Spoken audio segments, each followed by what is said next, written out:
আজকে সকালের দিকে 200 মার্কের এমসিকিউ দিল, ওইটা আমি পড়লাম। প্রশ্ন ফাঁস চক্রের মাস্টারমাইন্ড খোদ কর্ম কমিশনের এক কর্মকর্তা। তাহলে এখানে কত হাজার হাজার মেধাবী বঞ্চিত হয়েছে।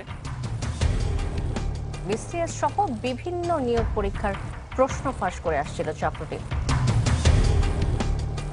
মেম্বার দিয়ে করাতে মেম্বারের সাথে যে পিয়ন থাকতো ওদের মধ্যে আবারও একই ঘটনার পুনরাবৃত্তি হতে যাচ্ছে। হাতে থাকা এমন তথ্য উপাত্ত এবং চাকরি প্রার্থীদের সংখ্যা আমলে নিয়ে মাঠে নামে টিম সার্চলাইট।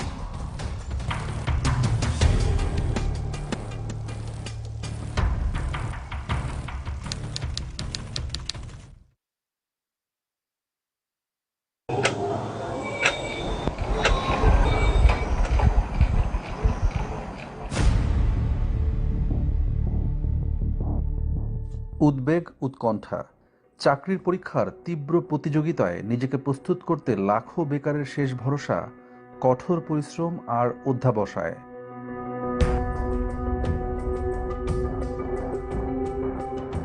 সবারই লক্ষ্য একটি সরকারি চাকরি, আর চাহিদার শীর্ষে আছে বাংলাদেশ সিভিল সার্ভিস বা বিসিএস ক্যাডারের চাকরি।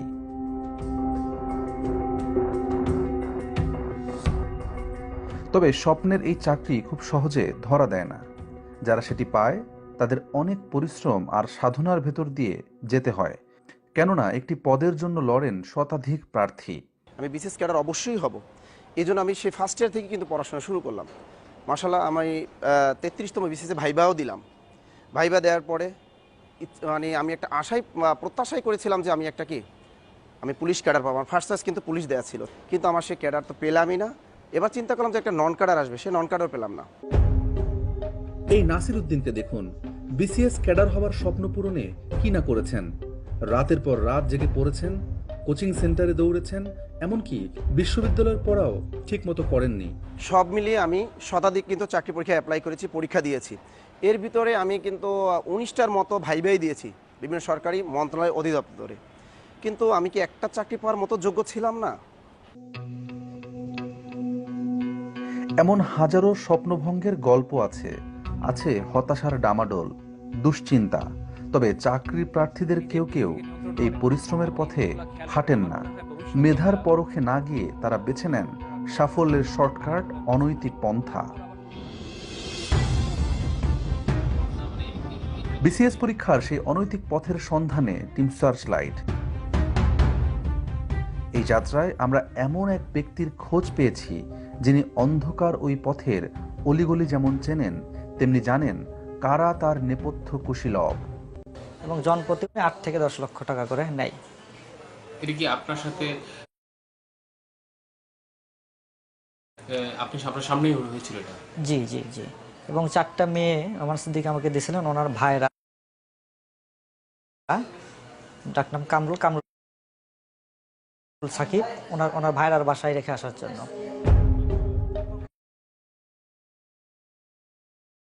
দেশের সর্বোচ্চ চাকরির পরীক্ষায় এমন জালিয়াতির খবর চমকে ওঠার মতোই। প্রশ্ন ফাঁসের অনেক ঘটনাই উদ্ঘাটন করেছি, তারপরও বিস্ময় কাটে না।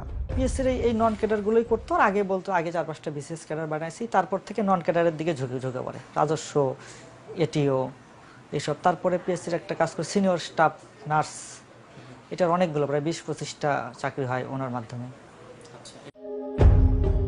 বিসিএস পরীক্ষায় প্রশ্ন ফাঁসের যে সূত্র পাওয়া গেল সেটি চমকপ্রদ হলেও একেবারেই অমূলক নয়।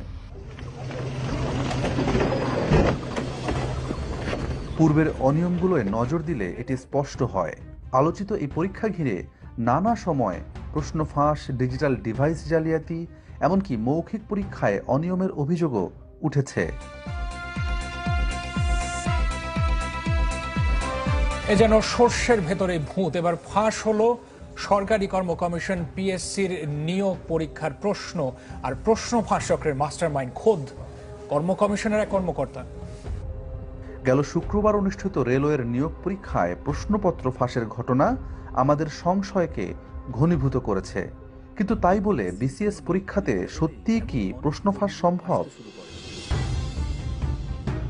বিসিএস সহ সরকারি কর্ম কমিশন পিএসসির নিয়োগ পরীক্ষায় আদৌ প্রশ্ন ফাঁস হয় কিনা হলে কারা সেই প্রশ্ন ফাঁস করে, এসব প্রশ্নের উত্তর খুঁজতে চাই আমরা। তবে তার আগে ফিরতে হবে রেলওয়ের নিয়োগ পরীক্ষার প্রশ্ন ফাঁসের ঘটনায়, কেননা ওখানেই লুকিয়ে আছে অনেক সূত্র।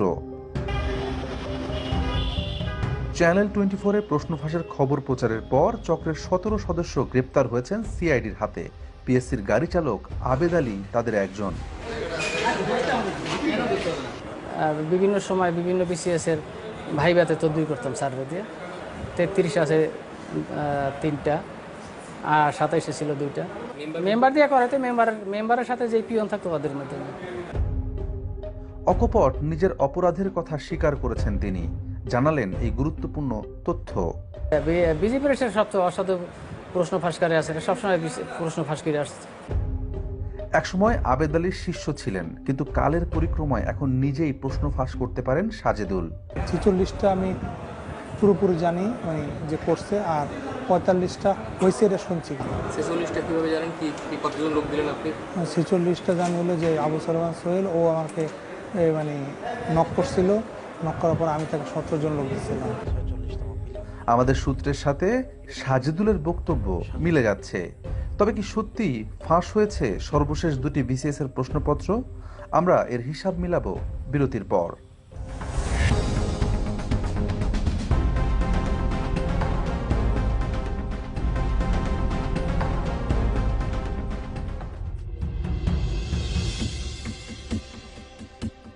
রাষ্ট্রের সাংবিধানিক প্রতিষ্ঠান পিএসসি সরকারের প্রথম ও দ্বিতীয় শ্রেণীর কর্মচারী নিয়োগ সংক্রান্ত বিষয়াদি দেখভালে 1972 সালে গঠিত হয় সরকারি স্বায়ত্তশাসিত এই প্রতিষ্ঠান।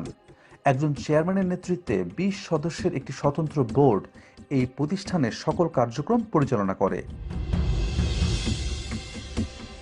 সংবিধানে পিএসসি গঠনের উদ্দেশ্য সম্পর্কে বলা হয়েছে, এই প্রতিষ্ঠান প্রজাতন্ত্রের কাজে দক্ষ ও উপযুক্ত কর্মচারী নিয়োগের উদ্দেশ্যে যাচাই ও পরীক্ষা পরিচালনা করবে। তবে প্রতিষ্ঠার 52 বছর পর সাংবিধানিক এই দায়িত্ব পালনে পিএসসি কতটুকু সফল? রেলওয়ের কোশ্চেন যেহেতু ফাঁস হয়েছে এবং যার প্রমাণও আছে আমাদের কাছে। 5 জুলাই রেলের উপসহকারী প্রকৌশলীর নিয়োগ পরীক্ষায় প্রশ্নপত্র ফাঁসের খবরে এই সংশয় আরও জোরালো হয়েছে। বিশেষ করে পিএসসির নিয়োগ পরীক্ষার নিচ্ছিদ্র নিরাপত্তা এখন প্রশ্নের মুখে।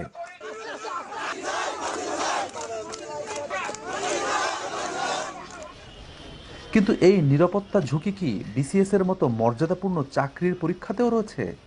আদৌ কি বিসিএস পরীক্ষার প্রশ্নপত্র ফাঁস করা সম্ভব? পাবলিক সার্ভিস কমিশনের যে রুমটাতে প্রশ্নপত্র প্রণয়ন থেকে শুরু করে প্রশ্নপত্র সংক্রান্ত ডিসকাশনটা করা হয়, মেম্বার ইচ্ছে করলে ঢুকতে পারে না। পাবলিক সার্ভিস কমিশন মেম্বার বা চেয়ারম্যান সাহেব ইচ্ছে করলেও ঢুকতে পারে না, তাকে ঢুকতে হয় আরও একজনকে সাথে নিয়ে। এবং সেখানে যে ইয়েটা আছে এখন সর্বোচ্চ যে আধুনিক যে পদ্ধতি আছে, যে ফান্স মেশিন মাধ্যমে এটা করে, এবং সেটা 24 ঘন্টায় সিসি ক্যামেরার আওতাধীন আছে। কে ঢুকতেছে কে বাইরে হচ্ছে এটা ইচ্ছা করলে তখন সাথে সাথে জানা যায়। পিএসসির সাবেক সদস্য, তার কথায় এটি স্পষ্ট, কঠোর নিরাপত্তা এবং নিচ্ছিদ্র প্রক্রিয়ার মধ্য দিয়ে প্রশ্ন তৈরি ও প্রণয়নের কাজটি করে থাকে পিএসসি। যারা সাধারণত এক্সপার্ট, তাদের কাছ থেকে প্রশ্নটা আসার পরে সংশ্লিষ্ট পরীক্ষা কমিটির চেয়ারম্যান তার কমিটির মাধ্যমে এখানে প্রশ্নটাকে মডারেশন করে। মডারেশন হওয়ার পরে প্রশ্নপত্র তৈরি হয়ে ফাইনাল হয়ে ওই যে পাণ্ডুলিপির কথা বললাম, পাণ্ডুলিপি আকারে থাকে। পরবর্তীতে যখন পরীক্ষার ডেট নির্ধারিত হয় তার কিছুদিন আগে প্রশ্নপত্র জন্য পাবলিক সার্ভিস কমিশনের মাধ্যমে বিজেপি প্রেসে পাঠানো হয়। পিএসসি থেকে প্রশ্নের চূড়ান্ত পাণ্ডুলিপি প্রেসে পাঠানোর পরে শুরু হয় ছাপার প্রক্রিয়া। আর এই কাজে পিএসসি ভরসা করে বাংলাদেশ গভর্নমেন্ট প্রেসের উপর, যেটি বিজি প্রেস নামে পরিচিত। তবে এই বিজি প্রেসের রয়েছে প্রশ্ন ফাঁসের ইতিহাস। পূর্বের ঘটনা প্রবাহে নজর দিলে এটি স্পষ্ট হয়। আলোচিত এই প্রেস ঘিরে নানা সময় প্রশ্ন ফাঁস ও অনিয়মের খবর গণমাধ্যমের শিরোনাম হয়েছে। বিসিএস এর প্রশ্ন এটা বিজি প্রেসের মাধ্যমে হয়। এরা বিজি প্রেসের একটা যে কাজ করে ওরা করে, যেমন বিজি প্রেসে ওরা ওদের সাথে বাইরের লিঙ্ক আছে, ওই লিঙ্কে ওরা করে। পিএসসির কর্মচারী সাজিদুল ইসলামের কথায়ও একই ইঙ্গিত রয়েছে। দীর্ঘদিন ধরে বিসিএস এর প্রশ্ন ফাঁসকারী বাইরের এই চক্রটির খোঁজ পেয়েছে টিম সার্চ লাইট। বিসিএস সহ সরকারি নিয়োগ পরীক্ষায় প্রশ্ন ফাঁসের ঘটনায় বারবার এই চক্রটির নামই উঠে এসেছে, যাদের মাধ্যমে প্রশ্ন পেত আবেদ আলীরা। আর এই চক্রে বিজি প্রেসের সাবেক কর্মচারী এটিএম গোলাম মোস্তফার যোগসাজশ রয়েছে। প্রশ্ন ফাঁসের ঘটনায় 1 যুগ আগে চাকরিচ্যুত হলেও তার চক্রটি যে এখনো সক্রিয়, 46তম বিসিএসে তার আলামত পেয়েছে টিম সার্চ লাইট। এবার আলামতগুলো মিলিয়ে দেখার পালা, প্রমাণ করার পালা। প্রশ্ন ফাঁস হয়েছে 46তম বিসিএস এর প্রিলিমিনারি পরীক্ষায়।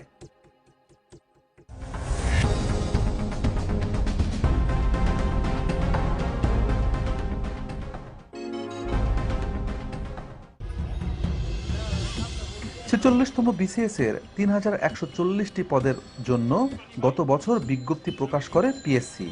এবছরের 26 এপ্রিল নেওয়া হয় প্রাথমিক বাছাই বা প্রিলিমিনারি পরীক্ষা। 200 নম্বরের ওই পরীক্ষায় প্রার্থী ছিলেন প্রায় 3.5 লাখ। 9 মে প্রকাশিত ফলাফলে দেখা যায় তীব্র প্রতিযোগিতাপূর্ণ এই প্রাথমিক বাছাইয়ে পাশ করেছেন 10,638 জন,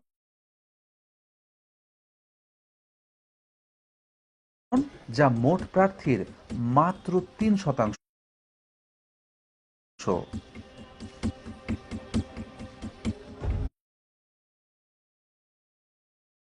তবে অনুসন্ধান বলছে এই 3% সকলেই মেধার পরিচয় দিয়ে নয়, কেউ কেউ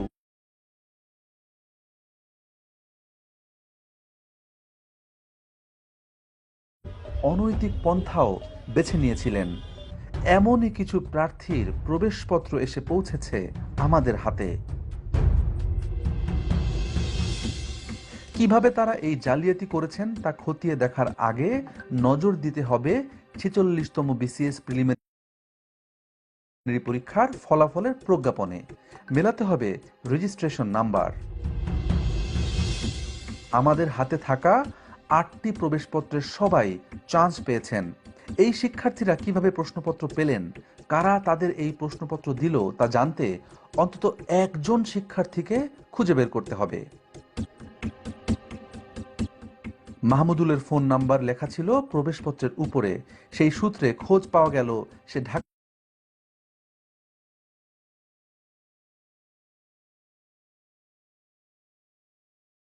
বিশ্ববিদ্যালয়ের প্রাক্তন শিক্ষার্থী।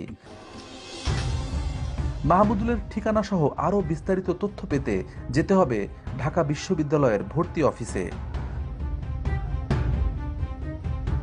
অনেক খোঁজাখুঁজির পর পাওয়া গেল মাহমুদুলকে। মিলিয়ে দেখা হলো প্রবেশপত্রের সঙ্গে। ঢাকা বিশ্ববিদ্যালয়ের রাষ্ট্রবিজ্ঞান বিভাগের 13-14 সেশনের এই শিক্ষার্থীর বাড়ি নাটোর জেলায়। তবে বাংলাদেশ টেলিভিশনে ক্যামেরা পার্সন হিসেবে সম্প্রতি যোগ দিয়েছেন তিনি।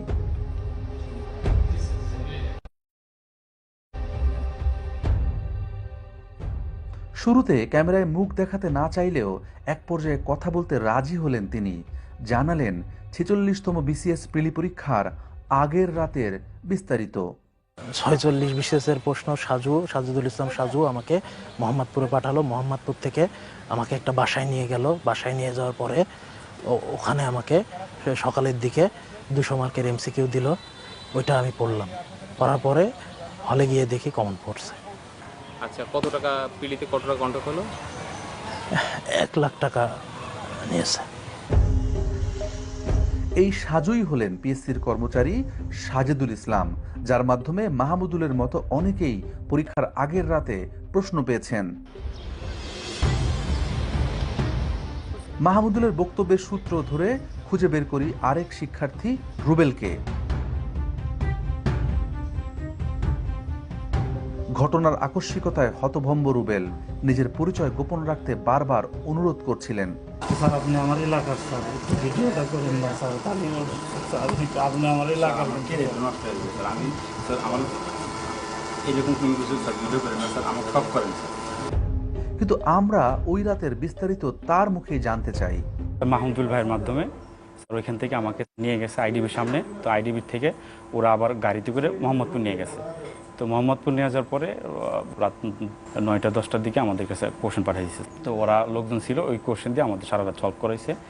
তো তারপরে সকালে আমাদের ছেড়ে দিয়েছে। পরে বলে আমরা অ্যাডমিট কার্ড নিয়ে যার যার এক্সাম সেন্টারে চলে গেছি।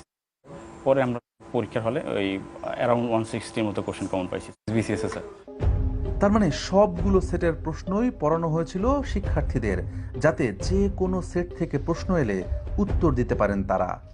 কতগুলো কোশ্চেন পড়াইলো? 1000 প্লাস স্যার, 1100-1200 মতো স্যার। সব যত যেগুলো সেট হয় সব সেটই পড়াইছে? স্যার ওইখানে সেটমেট কিছু লেখা ছিল না স্যার।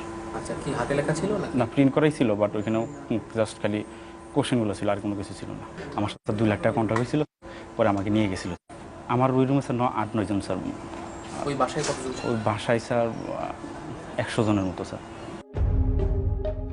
চুক্তিবদ্ধ শিক্ষার্থীদের প্রশ্ন পড়ানোর একটি গোপন বুথেই খোঁজ মিলল শতাধিক শিক্ষার্থীর। সে রাতে এমন কত বুথ স্থাপন করেছিল চক্রটি, তার সঠিক সংখ্যা আমাদের অজানা।